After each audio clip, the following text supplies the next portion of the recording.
Nesta aula nós vamos falar sobre noções de conjunto. Eu sou o professor Enéas e este é o canal Agora é Só Praticar.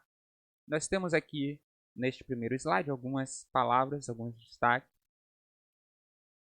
Conjunto é o que a gente chama de uma noção primitiva. Okay? O que é isso? É que é aceitável intuitivamente. Por exemplo, o conjunto, o próprio elemento, a relação de pertinência. Que a gente não define isso matematicamente, mas a gente tem a noção, a intuição do que se trata. Por exemplo, a reta, o ponto, o plano, o espaço, apesar da gente não definir, a gente consegue trabalhar bem com isso. Então, isso que a gente chama de noção primitiva ou conceito primitivo. Isso é devido a esse cara aqui, né, George Cantor, que trabalhou bastante aí essa parte de teoria dos conjuntos e desenvolveu bastante esse ramo da matemática.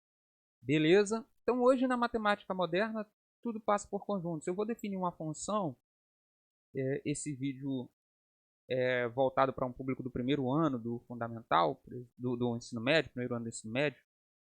A gente vai ter uma função f que sai dos reais nos reais, por exemplo.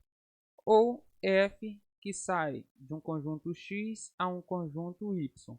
Então, eu preciso da noção de conjunto. Conjunto, eu tenho um A, eu tenho um B e eu tenho a relação entre os elementos desse cara, né? Isso é a base aí da noção de função que é amplamente estudado. Então, eu preciso aí dessas ideias de conjunto, beleza? Então, apesar de ser um conceito primitivo, a gente tem uma descrição, né, do que é um conjunto. É uma coleção de objetos.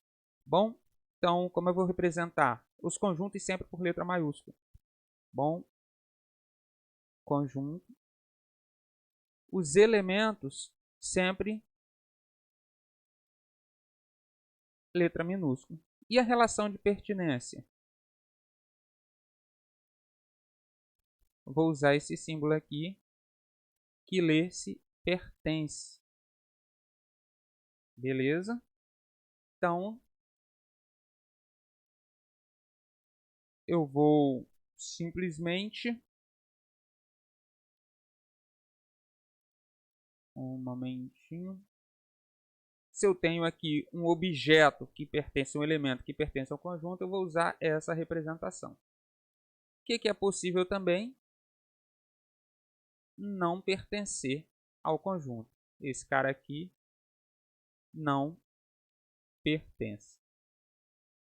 Exemplos.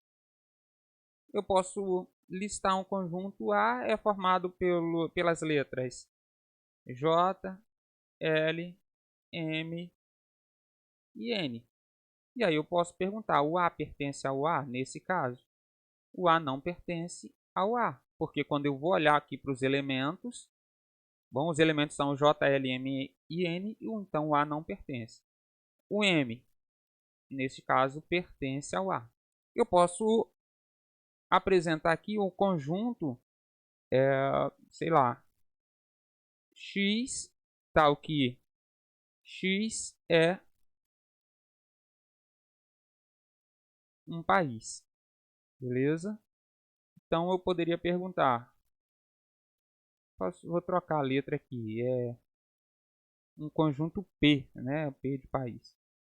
Brasil pertence a P, mas o Espírito Santo não pertence a P. Beleza? Então existem algumas representações que ao longo do estudo desse conteúdo vai ficar mais claro, mas essa é uma. Posso listar os elementos ou posso inserir aqui uma propriedade. Bom, então isso vai ficar mais claro à medida que a gente for trabalhando aí essa parte. Então essa é a introdução aí desse novo conteúdo que nós vamos estudar aí por alguns dias, que é noção de conjunto. Se ficou alguma dúvida, coloca aí embaixo nos comentários, beleza? Se ainda não é inscrito, fica o convite. Ative as notificações aí para se inscrever, né? Fica o convite para se inscrever e ativar as notificações para você não perder aí os vídeos novos sobre esta série. Agora É só praticar.